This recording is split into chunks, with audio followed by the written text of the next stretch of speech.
Olá, hoje é sexta-feira, dia de conferir o que foi destaque no noticiário político da semana. Indulto a deputado condenado por atos antidemocráticos põe governo Bolsonaro e STF mais uma vez em rota de colisão. Twitter tem novo dono e liberdade de expressão na plataforma deve se submeter a novas regras. Movimentos partidários e decisões judiciais agitam o cenário das disputas eleitorais no Brasil e em Minas. E ainda a reconfiguração de forças na Assembleia. Estão comigo os colegas jornalistas Heitor Peixoto. Oi, Heitor. Olá, Marco. Olá, telespectador da resenha da Semana do Mundo Político. E também Tayana Máximo. Bem-vinda, Tayana. Ei, Marco, ei, Heitor. Um prazer estar com vocês dois aqui na resenha hoje. Foi uma semana de temperatura política elevada em Brasília. Dominaram o noticiário desdobramentos do indulto concedido pelo presidente Jair Bolsonaro ao deputado federal Daniel Silveira.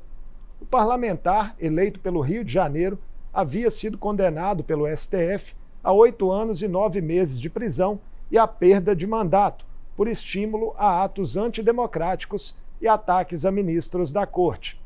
Como o Congresso reagiu à nova trombada institucional entre o Planalto e o Supremo, Heitor? Ao menos por hora, Bolsonaro teria vencido esse embate, segundo analistas? Pois é, Marco, Tayana, passada essa surpresa inicial aí provocada pela concessão desse indulto, ao deputado federal Daniel Silveira, os presidentes das duas casas, tanto o presidente do Senado, Rodrigo Pacheco, quanto o presidente da Câmara, o Arthur Lira, eles se manifestaram a respeito de uma das consequências dessa condenação, que é exatamente sobre a perda de mandato.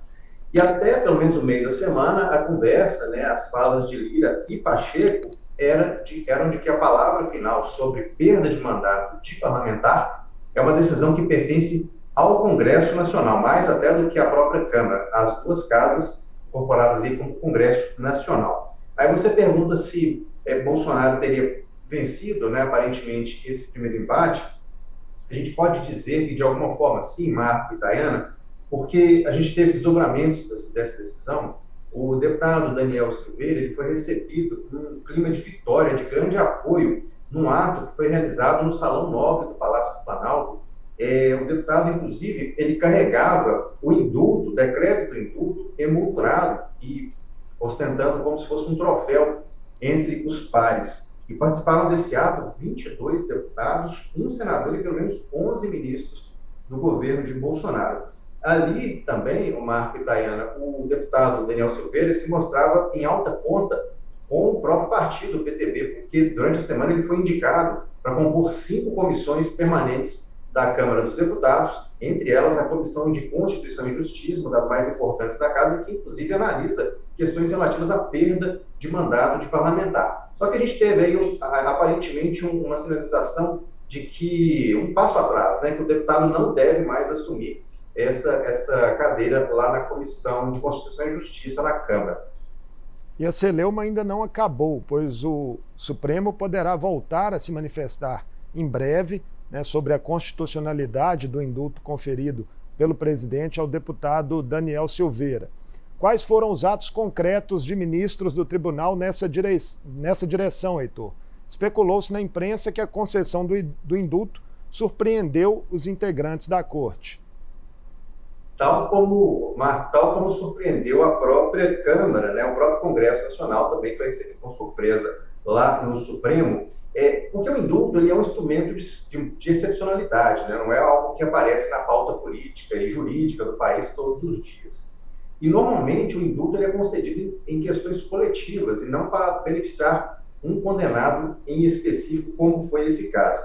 A impressão inicial, Marco, era de que o STF iria decidir isso de forma mais rápida, porque chegaram 4 ações na Suprema Corte, movidas aí pelos partidos, a Rede de Sustentabilidade, o PDT, Cidadania e PSOL. Mas, no segundo momento, o que a gente viu foi uma tentativa de baixar essa fervura, porque a ministra Rosa Weber, que é a relatora dessas ações, ela deu um prazo de 10 dias para o presidente Bolsonaro explicar o indulto e depois vai abrir prazo também para o advogado-geral da União, Bruno Bianco, e o procurador-geral da República, Augusto Aras. espera-se, e não há um prazo, né, para julgamento sobre a validade ou não desse indulto. Nesse meio tempo, o que se espera é que os ânimos sejam serenados, porque é uma questão que toca diretamente os três poderes da República. E outro foco de tensionamento entre o governo e o judiciário foi reacendido em relação ao sistema eletrônico de votações. O estopim, dessa vez, foi uma declaração dada pelo ex-presidente do TSE, ministro Luiz Roberto Barroso, em um seminário na Alemanha, que gerou fortes reações de militares. Não foi isso, Tayana? Marco, como você falou, ele falou isso num seminário de uma universidade alemã e ele sugeriu que os militares estariam sendo orientados por alguém a atacar o processo de votação brasileiro. Isso gerou críticas, o Ministério da Defesa soltou uma nota classificando a fala como uma ofensa grave e a ala militar do governo Bolsonaro também reclamou, também criticou e o próprio Bolsonaro, em evento essa semana, comentou que as Forças Armadas não iriam participar do processo eleitoral como uma moldura, ou seja, não ficariam à margem e não estão ali só para bater palmas.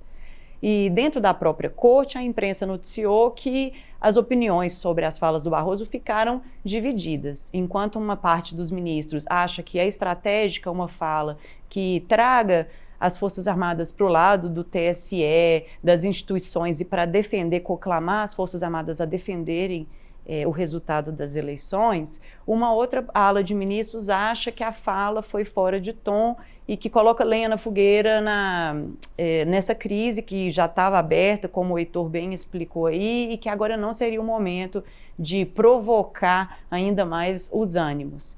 O ministro Barroso tem falado para interlocutores que daqui para frente ele pretende ficar em silêncio, não responder às críticas que ele recebeu e nos próximos eventos que ele participar, falar de coisas mais técnicas e moderar, manter um tom mais ameno, justamente para tirar a tampa da panela de pressão e deixar os ânimos acalmarem daqui para frente.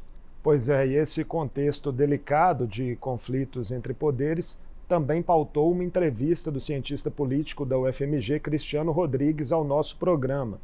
Ele analisou como o STF, o TSE e o Judiciário como um todo poderão agir nos próximos meses para respaldar o processo democrático sem fortalecer uma narrativa de que são movidos por interesses políticos de varejo.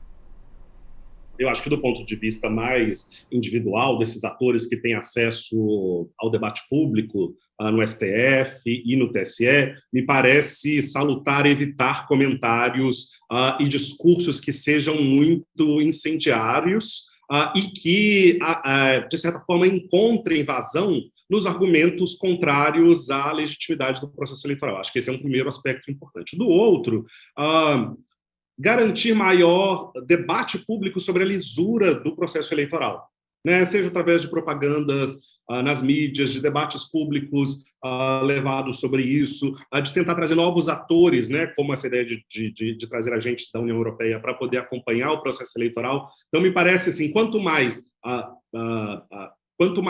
órgãos, quanto mais pessoas e coletivos estiverem envolvidos no processo de compreensão do processo eleitoral e de defesa da sua lisura, mais fácil vai ser, em caso haja, né, um tipo de recurso ou de conflito em relação aos resultados das eleições, que a gente consiga passar por isso sem grandes problemas. E uma notícia de impacto mundial dessa semana foi o anúncio da compra da rede social Twitter por 44 bilhões de dólares. O comprador, o bilionário sul-africano Elon Musk, vinha defendendo há algum tempo maior liberdade de expressão nos ambientes virtuais, mas disse que quer tornar públicos os algoritmos do Twitter para aumentar a confiança, combater disparos de mensagens por robôs e autenticar todos os humanos que participam da plataforma. Abre aspas, para que o Twitter mereça a confiança do público, ele deve ser politicamente neutro, o que efetivamente significa perturbar a extrema-direita e a extrema-esquerda igualmente. Foram as palavras de Elon Musk, novo dono da rede. Como os atores políticos no Brasil reagiram ao negócio, Tayana? Marco, como você falou, o Elon Musk comprou o Twitter e ele fechou o capital da empresa. Isso significa que agora a empresa que antes tinha acionistas, tinha um conselho que ditava as regras da plataforma, agora vai ficar toda sob o comando de uma só pessoa. E aí a grande questão que surgiu nas redes, não nas redes, né, na imprensa e nas discussões em geral, é que mudanças que ele vai fazer nessa plataforma de agora em diante. Ele já anunciou algumas, igual você falou, ele quer combater os bots, que são esses perfis falsos que movimentam a rede através de máquinas, software, né, de uma maneira sobre-humana, porque são máquinas. Mas uma das questões cruciais é o que ele vai fazer em relação à moderação de conteúdo do Twitter. As redes bolsonaristas, inclusive, comemoraram muito a compra, a direita, no geral, ao redor do mundo, comemorou a compra, disse que agora iria acabar a censura, não teria mais moderação no Twitter, mas uma outra parte da discussão está preocupada justamente com o que ele vai fazer com a moderação de conteúdo, porque o Elon Musk, ele se considera ideologicamente um libertário, que é uma pessoa que acredita na liberdade de expressão irrestrita como um valor absoluto acima de tudo. E isso vai na contramão da discussão que vem sendo feita nas plataformas em geral, que é de tentar combater discurso de ódio, combater fake news, combater qualquer coisa que fuja um pouco dos limites da liberdade de expressão e que possa, inclusive, machucar as democracias modernas. O Elon Musk mesmo, ele já se colocou contra a moderação, ele já falou que por ele, o ex-presidente Trump dos Estados Unidos voltaria para o Twitter, o Trump que foi expulso depois que ele incitou apoiadores a invadirem o Capitólio em janeiro do ano passado. Então, está aí essa interrogação de o que ele vai fazer em relação a isso. Agora, uma última coisa que é importante falar é que até agora não deu tempo dele mexer em absolutamente nada na plataforma, porque já surgiram notícias de que, porque o Elon Musk comprou o Twitter, agora está isso, aquilo diferente, e não, isso não é verdade, porque essa compra vai demorar meses para ela ser concluída. Os especialistas, inclusive, acham que antes das eleições de outubro não vai ser concluído, porque ele tem que passar por uma série de trâmites judiciais e com os órgãos lá nos Estados Unidos. Então, a verdade é que, assim, a resposta de como é que vai ser a cara do Twitter sob o comando de um só bilionário, a gente só vai ter daqui a um tempo, a gente vai ter que segurar a ansiedade até lá para saber de fato o que vai acontecer e onde que ele vai mexer. Pois é, mudanças então, por enquanto, no campo apenas das promessas, né, dentro do Twitter. Outra plataforma virtual que agitou o noticiário foi o WhatsApp. O presidente Jair Bolsonaro se reuniu na quarta-feira com representantes do aplicativo de mensagens no Brasil para discutir o lançamento de uma ferramenta que permitiria a criação de grupos com milhares de pessoas para disparos coletivos. O presidente e seu entorno desejavam utilizar um instrumento em curto prazo, antes das eleições, mas não será possível. O que foi sinalizado pelo WhatsApp nesse encontro, Heitor, em relação aos chamados megagrupos?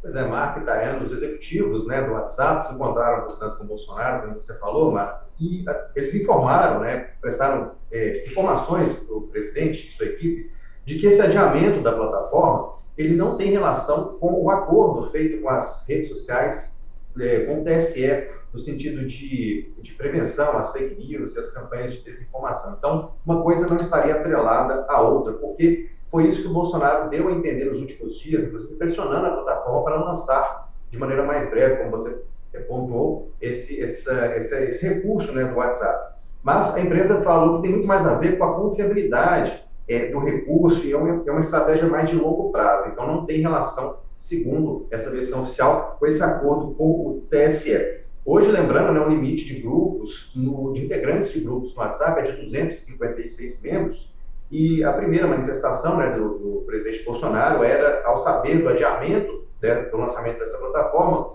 era acusando, né, o WhatsApp como uma medida aí de censura, né, da plataforma. Mas, de acordo com o ministro das Comunicações, o Fábio Faria, a decisão de adiar o recurso foi bem explicada e bem compreendida pelo presidente, portanto foi sanada essa acusação de que estaria sendo feito de caso pensado para que a base bolsonarista não pudesse usufruir da plataforma nas eleições de 2022. Heitor, Marco, eu queria só fazer um comentário sobre um dado que saiu na pesquisa BTG, que a gente vai falar mais adiante. Essa pesquisa trouxe um dado de que 45% dos brasileiros nunca recebem informação dos candidatos pelo WhatsApp. Eu estou falando isso assim porque a gente conversa muito sobre a importância, a gente já sabe da importância das redes e do WhatsApp, que ele faz parte da campanha, mas é um dado interessante você pensar que 45% dos eleitores não utiliza essa plataforma para se informar sobre política. E para a gente que se interessa por política e inclusive para os candidatos, acho que é um dado que pode ajudar a pensar a campanha daqui para frente, né? A gente às vezes acha que a campanha acontece só nas redes, mas aquela política tradicional corpo a corpo, o horário eleitoral gratuito, parece que eles ainda têm uma força e um espaço nas eleições e não é só rede social, embora a gente saiba que as redes sociais são importantes. Todas essas frentes estarão agitadas nos próximos meses. Sim. O ex-juiz Sérgio Moro também ganhou holofotes essa semana. O Comitê de Direitos Humanos da ONU considerou que Moro foi parcial no julgamento do ex-presidente Lula no âmbito da Operação Lava Jato.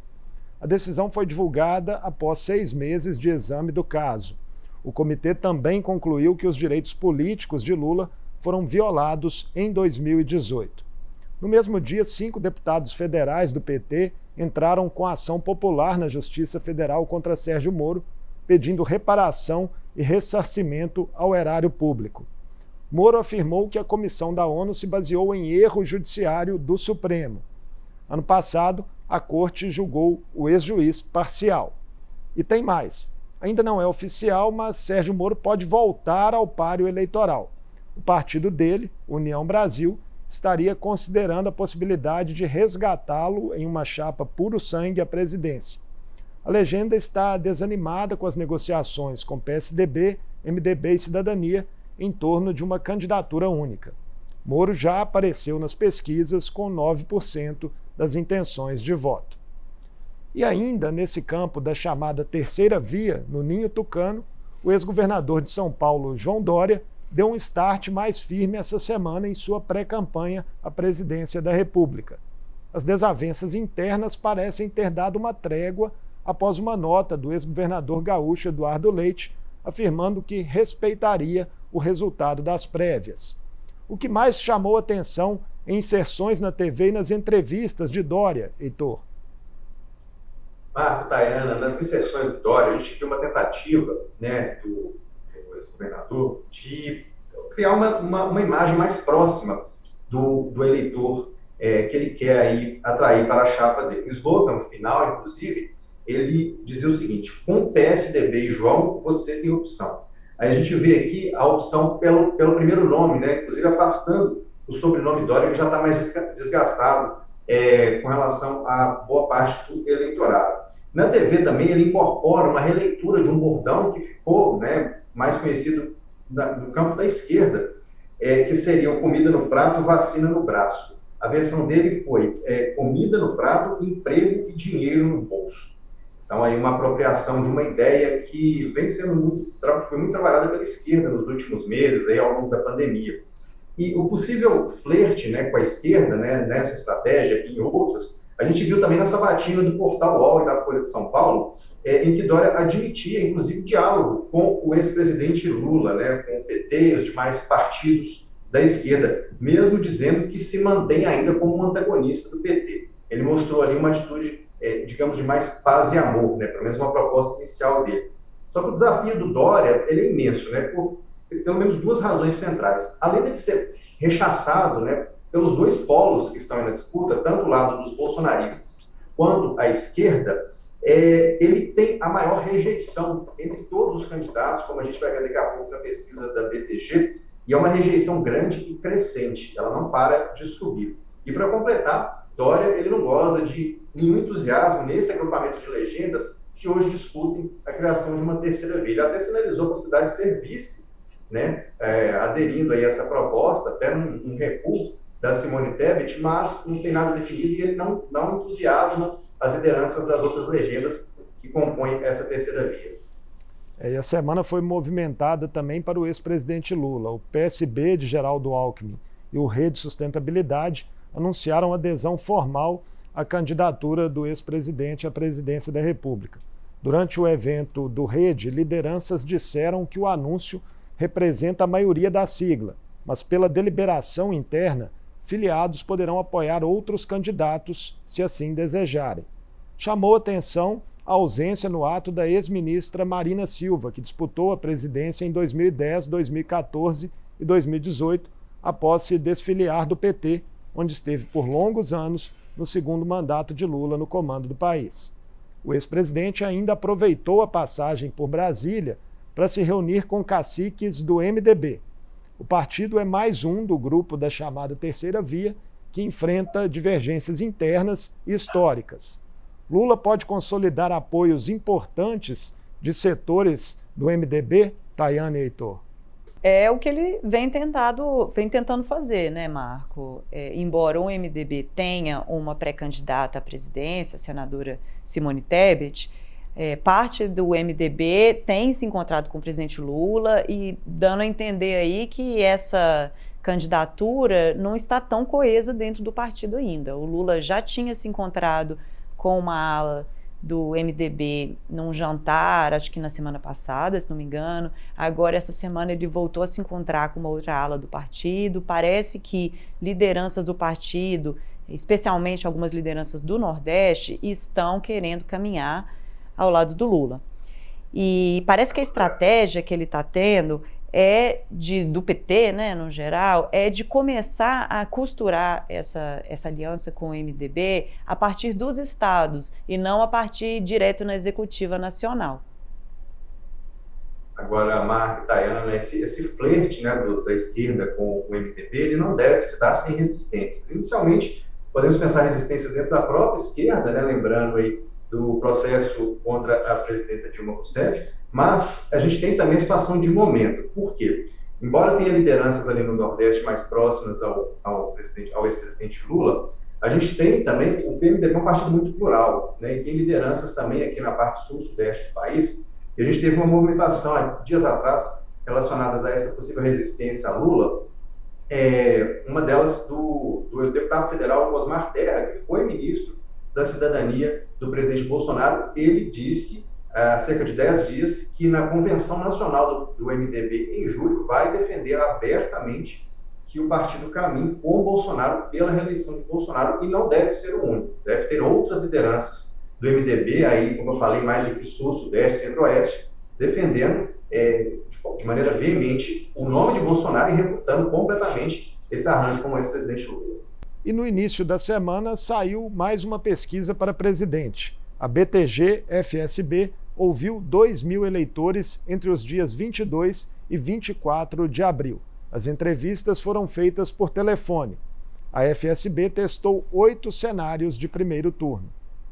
No cenário principal da pesquisa estimulada, Lula tem 41%, Bolsonaro 32% e Ciro Gomes 9%.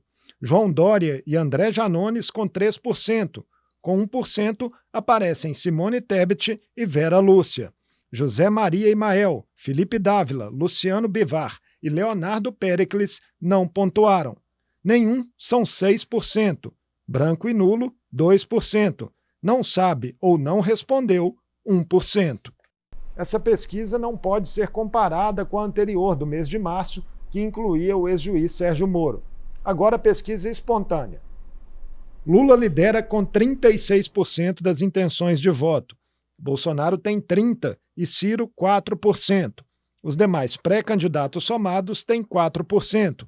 Nenhum, 5%. Branco e nulo, 5%. Não sabe ou não respondeu, 16%. A pesquisa BTG-FSB também fez a simulação de segundo turno para a disputa presidencial. No embate entre Lula e Bolsonaro, Lula vence com 52%, Bolsonaro fica com 37%. Nenhum, brancos e nulos, somam 9%. Não sabe ou não respondeu, 1%. Ao todo, a BTG-FSB testou 9 cenários de segundo turno com os pré-candidatos. Lula vence em todos os cenários em que seu nome aparece. Bolsonaro perde para Ciro, empata com Dória, Leite e Tebet, dentro da margem de erro. A pesquisa, Heitor e Tayana, confirma e reforça tendências que já vinham sendo apontadas por levantamentos de outros institutos. O que vocês destacam? Reforça sim, viu, Marco e Tayana? E o primeiro ponto que eu destacaria aí é essa queda, né, de 5 pontos da vantagem de Lula para o Bolsonaro. Portanto, é uma mudança acima da margem de erro, que pode ter a ver com diversos fatores. A gente até vem comentando isso ao longo das últimas semanas na resenha. Pode ter a ver com o Auxílio Brasil, né, que chegaram a mais pessoas, outras medidas aí da economia, né, para diversos setores da população. Também ele atraindo aí votos de outros candidatos, por exemplo, Sérgio Moro ou da Terceira Via, que não engrena, né? E torna-me chamar a atenção, Marco, Tayana, algo que também a gente já viu em pesquisa anterior, que é, nas respostas espontâneas e na estimulada, Bolsonaro tem praticamente o mesmo percentual. Ele tem 30% na espontânea e 32% na estimulada. Quer dizer, isso indica, né, sinaliza, segundo aí a gente tem visto os analistas comentando, que um voto no Bolsonaro já está bastante cristalizado, porque a primeira resposta do eleitor, sem saber as opções, já seria, né, desses 30%, já seriam em Bolsonaro. Lula, ele tem na espontânea 5 pontos a menos do que ele tem na estimulada. E outro ponto que me chamou a atenção é o que a gente tem falado também, a dificuldade dessa chamada terceira via. O primeiro nome continua sendo o de Ciro Gomes, mas ainda abaixo dos 2 dígitos, né, mantendo os mesmos 9 pontos aí da rodada passada. Então, quer dizer, o Ciro Gomes, com a retirada de Sérgio Moro, não ganhou nenhum voto, né, de Sérgio Moro, tem como a gente tem visto aí, tem migrado exatamente para a alternativa de Bolsonaro. No segundo turno, a vantagem do Lula também caiu, mas ela caiu de 19 para 15 pontos e essa oscilação está dentro do limite da margem de erro. Agora, um dado positivo para ele é que ele herdaria todos os votos, a maioria dos votos dados, no primeiro turno para outro candidato. Por exemplo, no caso das pessoas que votariam no Ciro no primeiro turno, 60% dizem que votariam no Lula no eventual segundo turno e apenas 14% votariam no Bolsonaro. Agora, sobre a rejeição, só do Bolsonaro recuou, mas também dentro da margem de erro, e por enquanto ficou, a de Lula cresceu 4 pontos, agora está 45%, Bolsonaro caiu 2 pontos, ficou 57%, a do Ciro cresceu 8 pontos, é 49% agora, e por fim a rejeição ao Dória cresceu 9 pontos, 63% até agora, como o Heitor já tinha falado, a maior rejeição dentre esses nomes aqui. E um partido que flertou com vários nomes para tentar entrar na corrida presidencial com candidatura própria parece ter jogado a toalha. O PSD, presidido pelo ex-prefeito de São Paulo, Gilberto Kassab, estaria mais próximo da liberação de seus diretórios estaduais para definirem apoios na disputa nacional. Que fatores pesaram para essa mudança de planos, Tayana? O Kassab, ele tentou emplacar vários nomes aí como candidato do PSD, ele foi atrás do Geraldo Alckmin, que acabou indo para o PSB, também chegou a lançar o presidente do Senado, Rodrigo Pacheco, como pré-candidato, que depois retirou a candidatura, tentou atrair o ex-governador do Rio Grande do Sul, Eduardo Leite, que permaneceu no PSDB, ele chegou a falar assim, num plano D, para lançar essa candidatura, mas por uma série de fatores acabou não engrenando e agora a decisão parece, ele ainda não bateu o martelo, mas a decisão tende a ser de não ter candidato e aí liberar os estados para que eles escolham regionalmente quem que eles vão apoiar nos palanques estaduais. E a imprensa já começou a fazer aí algumas projeções do que aconteceria se tivesse essa liberação. E dentre os estados brasileiros, em 12 estados o PSD, teria a tendência a caminhar com o ex-presidente Lula, dentre eles a Bahia, e em 6 estados o Bolsonaro levaria o apoio do PSD, incluindo aí Goiás e Paraná, onde ele tem um bom trâmite político com as lideranças. E em Minas, a tão especulada aliança entre o ex-prefeito de BH, Alexandre Calil, pré-candidato do PSD ao governo do estado, e o ex-presidente Lula do PT também enfrenta resistências. Os principais nomes do PSD no estado podem caminhar em direções opostas no jogo nacional, Tayana? Houve uma reunião recente da bancada do PSD na Câmara com o presidente Alexandre Silveira, que é o presidente mineiro do partido, e eles sugeriram que o partido caminhasse com Bolsonaro e focasse na reeleição do senador Alexandre Silveira. O PSD, em mais de uma ocasião, já deixou muito claro que essa reeleição é bem importante para o partido aqui em Minas, que eles fazem questão de jogar todo o peso atrás dessa reeleição. Mas tem uma ala do PSD, que já vem conversando com o PT há um tempo, porque o Lula precisa de um palanque aqui em Minas Gerais e, em troca, ele apoiaria a candidatura do ex-prefeito Alexandre Calil ao governo de Minas. As pesquisas mostram que o Calil teria uma vantagem se o Lula fizesse esse endosso público do Calil, que as intenções de voto nele sobem quando ligadas ao nome do Lula. Mas a questão que está pegando para essas alianças fecharem ou não é justamente a vaga para o Senado. Como eu falei, o PSD faz questão de focar na candidatura do senador Alexandre Silveira, enquanto o PT tem um nome que é o do Reginaldo Lopes, deputado federal, que eles consideram também um nome competitivo. Então, por enquanto, isso ainda não está fechado e, como até a gente viu, nós três vimos numa palestra ontem com o cientista político Felipe Nunes, da Quest, a disputa nos estados esse ano vai ser muito importante para definir quem vai sair vencedor nessas eleições em outubro. Então, por enquanto, essa movimentação é de tentar garantir o máximo de palanque regional possível para ajudar a impulsionar essas candidaturas à presidência. Agora, alguns números da economia que saíram nesta semana. O nível de confiança do empresário na economia aumentou em abril. Subiu em 19 dos 29 setores da indústria. A CNI explica que o empresariado reavalia riscos e incertezas da pandemia e da guerra na Ucrânia, mas contém o otimismo por causa de inflação, juros altos e a complexidade da tributação.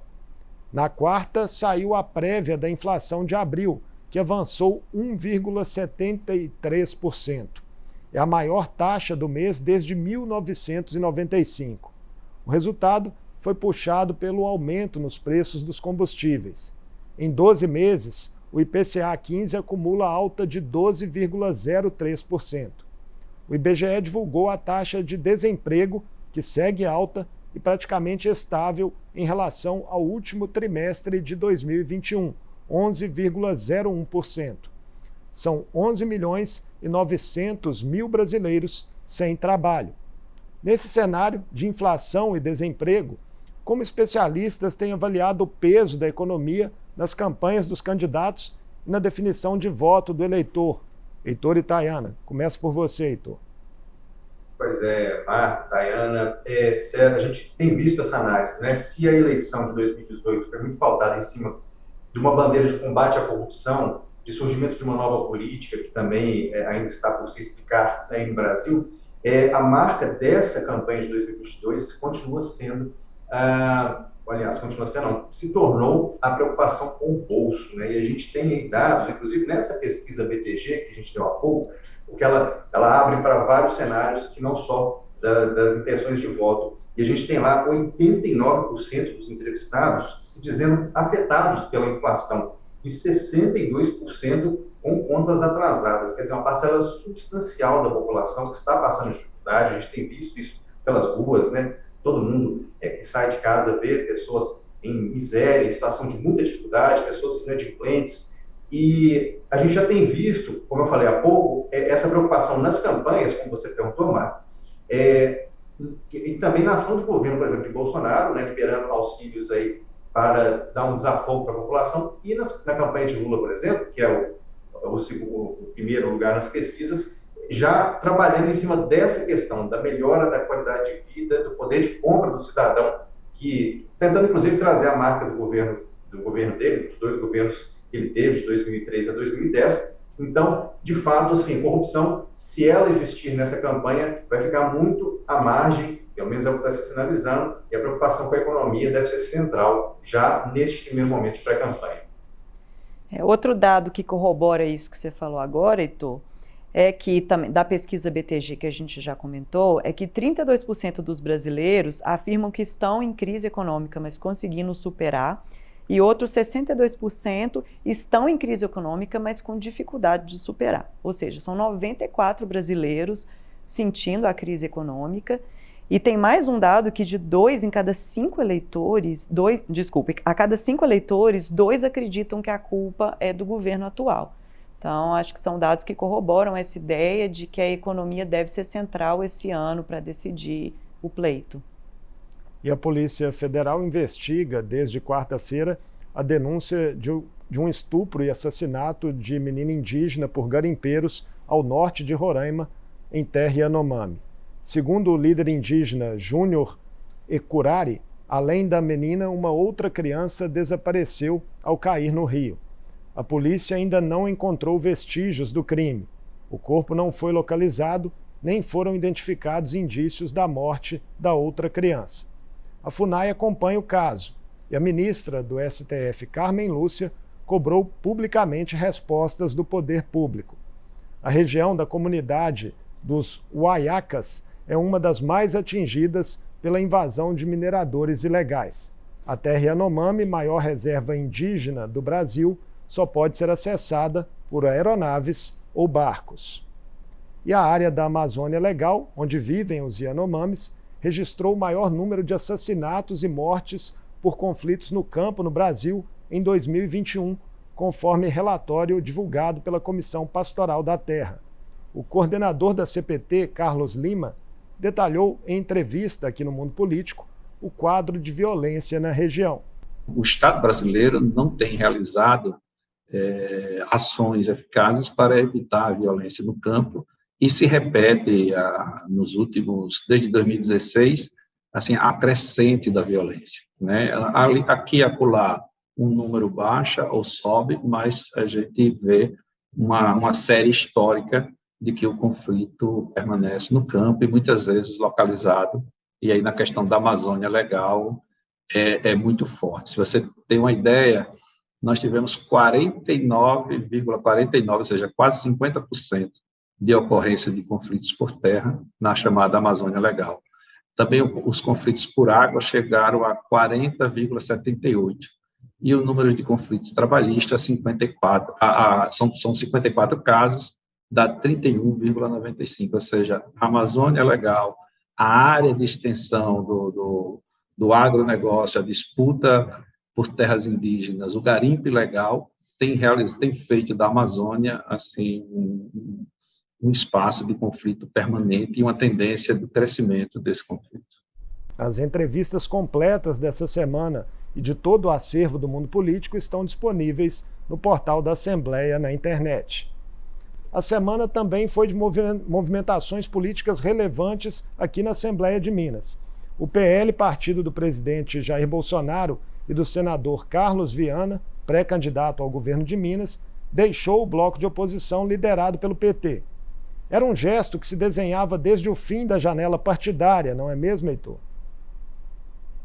Exatamente, Marco, Tayana, um gesto assim, mais do que esperado, né, quase óbvio, pelo seguinte, né, o inusitado aí seria a gente pensar a atuação de parlamentares, por exemplo, de PT e PL no mesmo bloco, apesar de ser uma realidade estadual, certamente o contexto em Minas Gerais, que é um colégio eleitoral dos mais relevantes, o segundo maior, vai ter repercussões da eleição no plano nacional, PT e PL disputando aí nos dois polos das eleições. E anteriormente a isso, Marco, a gente já tinha uma atuação dos deputados originários, digamos assim, do PL, né, que são o Gustavo Santana e o Léo Portela, uma atuação política muito mais próxima de Romeu Zema do que da oposição. A gente vê constantemente Gustavo Santana e Léo Portela aparecendo aí em compromissos do governo Zema, em anúncio de obras, de investimentos. Então, assim, é um movimento bastante natural, pelo menos na minha percepção. E a gente tem também, nesse novo momento de janela partidária, né, chegaram aí novos deputados, e agora teremos uma bancada de 9 parlamentares do PL, vários deles assim com algum alinhamento também com o governador. A gente tem um exemplo aí do deputado Antônio Carlos Arantes, que trocou, né, o PSDB pelo PL. Então, um movimento bastante natural aqui dentro da Assembleia. Outra articulação que agitou os bastidores da casa envolve uma tentativa do bloco de apoio ao governo de evitar sua dissolução, após ter perdido o número mínimo de integrantes exigido no regimento. Quais são as peças-chave nesse tabuleiro, Heitor? As peças centrais aí são os deputados do União Brasil, né? Na segunda-feira, a imprensa noticiou que o governo Zema ele tinha conseguido com a União Brasil um compromisso de fazer essa adesão, né? Através do deputado Marcelo Freitas, que é o presidente do partido aqui em Minas, trabalhou nessa direção também, de que o União Brasil aderisse ao bloco governista aqui na Assembleia. Lembrando aí que o União Brasil tem 3 deputados aqui na casa, né? Que são Arnaldo Silva, delegado Eli Grilo e Ione Pinheiro. De fato, o União Brasil ele acolheu essa sugestão e comunicou à Assembleia o interesse de fazer parte desse bloco governista, né, intitulado em Bloco Luiz Humberto Carneiro. Contudo, a estratégia da legenda ela acabou não dando certo, porque, segundo a presidência aqui da Assembleia, a adesão à União Brasil, do União Brasil ao bloco governista, ela ocorreu um dia depois que o bloco foi dissolvido. Essa dissolução foi informada no dia 19 de abril, na reunião ordinária do plenário.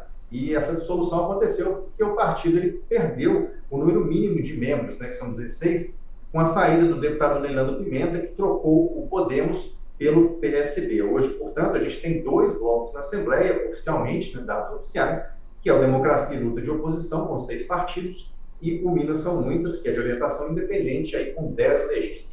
Ainda em Minas, o embate entre governo do Estado, Assembleia e servidores em torno da recomposição salarial teve novos capítulos. O Executivo obteve uma vitória parcial no STF com uma liminar do ministro Luiz Roberto Barroso, suspendendo efeitos da lei que previu reajustes salariais adicionais de 14% para os servidores mineiros da saúde e da segurança pública e de 33% para os que trabalham na educação. Quais foram os fundamentos da decisão, Tayana? Já há alguma perspectiva de julgamento da questão no plenário do Supremo? Ao proferir a decisão, Marco, o Barroso argumentou primeiro que a proposta teria vício de iniciativa, ou seja, que a Assembleia não poderia ter apresentado nenhuma proposta que aumentasse a folha, né, o valor da folha de pagamento dos servidores do Executivo, que só o governador pode fazer isso. E ele também argumentou que qualquer projeto legislativo que traga alguma despesa tem que mostrar de onde vai sair a fonte de receita para pagar essas despesas. O governador do estado afirma que não teria dinheiro para pagar, o governo de Minas estima que seria um gasto de mais de 8 bilhões de reais, que ele não teria esse dinheiro. Já vários parlamentares aqui na Assembleia refutam essa justificativa, dizem que o governo de Minas teve uma receita bastante alta nos últimos anos e teria como pagar isso, mas a última palavra vai ser dada pelo STF, que vai começar a julgar o mérito dessa ação na próxima sexta-feira, dia 6 de maio. E como essa liminar repercutiu entre as lideranças políticas mineiras e representantes das categorias diretamente afetadas, Heitor? Os servidores da educação já marcaram, né, um ato no dia 6 de maio, um protesto lá na cidade administrativa, lembrando aí a categoria pobre, né, o pagamento, ela está em estado de greve ainda, embora esteja já de volta às atividades, o estado de greve está mantido até a resolução dessa situação. Eles cobrem um reajuste de piso, né, de 33,24%, e a estratégia da educação nesse momento é alinhar essa luta com os servidores da saúde e da segurança pública, que também têm adicionais aí a receber caso o projeto aprovado aqui pela Assembleia seja aquele que vai prevalecer. Depois desse ato do dia 6 de maio, a educação vai marcar uma Assembleia para definir os rumos da greve. E a gente teve outra movimentação nos últimos dias, Marco e Tayana, que os deputados, né, a Beatriz Cerqueira, o deputado Betão, ambos do PT, e o deputado professor Cleiton, eles enviaram um ofício ao ministro Luiz Roberto Barroso, afirmando que Minas Gerais tem sim dinheiro para arcar com essa recomposição aprovada aqui na Assembleia. Segundo esse documento, o saldo do Fundeb, né, o Fundo de Desenvolvimento da Educação Básica, ele é suficiente para pagar esse piso do magistério, porque o saldo ele teria fechado 2021 em 3,5 bilhões de reais, enquanto o impacto desse reajuste adicional seria de 13 bilhões. E ainda segundo esse documento, Minas Gerais teria em caixa mais de 35 bilhões de reais no dia 18 de abril. E também já tem na Justiça um round da batalha eleitoral em Minas.